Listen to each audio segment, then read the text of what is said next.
Night was edging in. What must it be like, he pondered. He's stuck out there. He thinks he's totally alone and that we all gave up on him.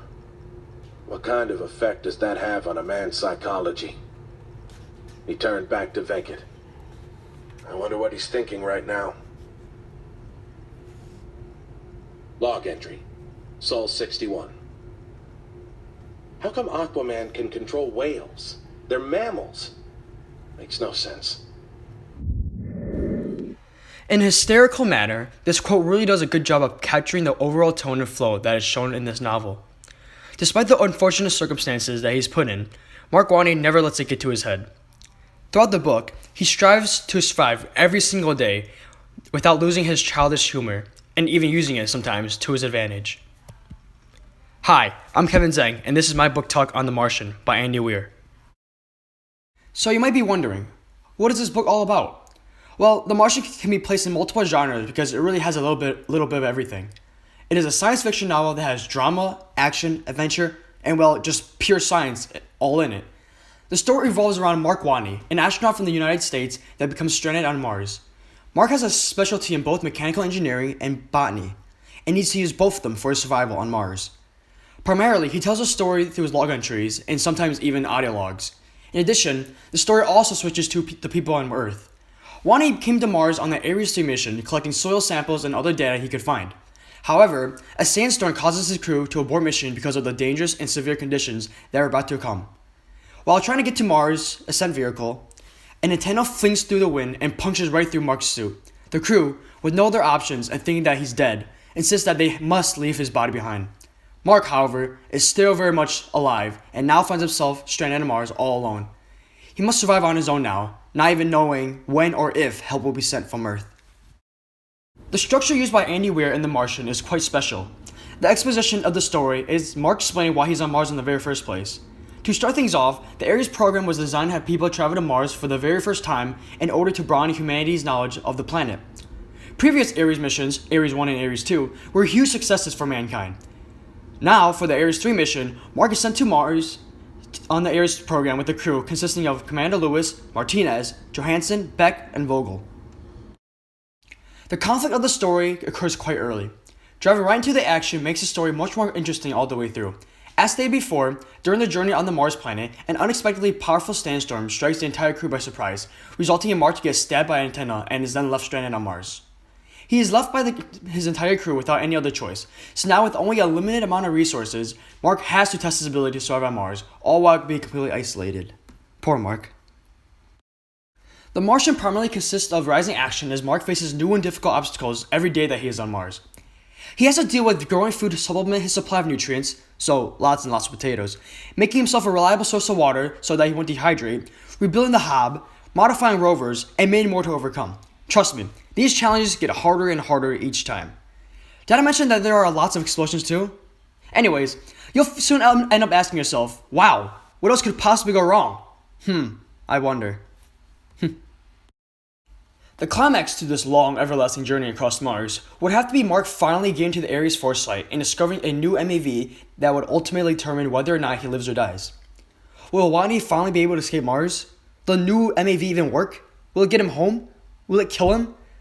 Whether Mark survives or dies as a hero on Mars is something you may or may not expect, so I guess you have to read the book for yourself and find out. What further sets this book aside from many others is its setting. The story takes place on Mars, a truly integral setting no doubt. No other planet is even somewhat suitable for human life. It is close enough to the sun so it gets adequate heat and can power solar panels. The soil is also usable if mixed with feces and a little bit of bacteria and water. By the way, the novel takes place around 2035. The time where the story takes place is just as significant too. If it hadn't been set in the future, the technology for wanting to survive on Mars, or even for the story to be made for that matter, wouldn't even exist in the first place. You could also say that the NASA operations back on Earth are quite integral as well. Without their help and hard work, nothing could have been accomplished. Andy Weir includes a multitude of interesting characters in his novel. This helps the readers get a better perspective on the situation overall. Obviously, Mark Watney is the protagonist. After all, he is the one faced with the conflict of surviving on an unknown planet by himself. Furthermore, Mark is an implicit character. He does discuss his family briefly, along with his little crush on his crewmate Johansson, but the rest is revealed through his actions and thoughts throughout the story. You'll definitely understand what kind of music and TV shows he doesn't like. In addition, Mark is quite static as a character. His humor and perseverance is clearly shown from the first page all the way to the last. Venkat, Mindy, Mitch, Teddy, and the rest of the workers at NASA are flat characters in the story. There's not much to know about them, but they are vital to the story as they plan a rescue operation to save Mark Watney from the source of conflict, Mars, which is consequently the antagonist of the story. Wire also uses trope characters, which are very amusing as well. There's Rich Pernell, the lonely nerd, and Mitch, the short-tempered executive. Mark's crew members are also very static characters in that they always feel guilty for leaving him behind on Mars. They are also flat characters as there is not much revealed about them throughout the story. You have Martinez, evidently one of Mark's good friends and very skillful with the MAV. There's Beck, who falls in love with another crewmate of the mission, Johansson, who is a beautiful young woman that Mark even had an eye out for. Although not much is mentioned about him or heard from him throughout the book, Vogel is also still another crewmate of Mark's. Most importantly, there's Commander Lewis, the commander, obviously, of the Ares 3 mission, who Mark respects the most out of the entire crew. Unfortunately, with being the leader and all, and therefore having felt responsible for this entire incident, she feels most guilt of the entire crew as she constantly blames herself for leaving a teammate stranded on Mars all alone. One theme that is expressed in the novel is that having a sense of confidence and determination can often help people achieve their goals in serious situations. For example, Mark, having been left on Mars all alone, is determined to escape Mars alive. He confidently works hard every single day on Mars in order to hopefully achieve his goal of finally finding a way off the planet. When disaster strikes, such as the incident of the HAB explosion, Mark doesn't give up at all. He is still driven and works with great effort throughout the story, and he has proven that. Another theme would be that when put in the situation of having to constantly rely on yourself, you can always pull yourself through in the end. Without anyone else to rely on or to even talk to for help when first left behind on Mars, Mark has to push himself to extreme limits on his own just in order to survive. He manages to grow himself a sufficient supply of food, make himself a reliable source of water, and even is able to travel around Mars all by himself. Though he does receive some help from NASA and his crew as the story goes on, Mark is most of the time isolated and therefore fighting for his life all alone.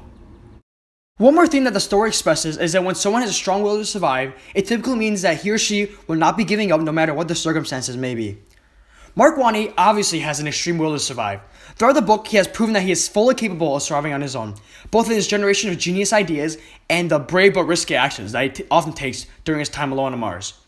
The fact that Mark uses his entire floor space just to grow potatoes for himself validates that he is not giving up anytime soon and that he is there to survive on Mars, no matter what. The technicalities used in The Martian, however, were highly accurate according to an article made by Richard Gallant of CNN. In the article, a quote from astronaut Chris Hadfield, the former commander of the International Space Station, is provided.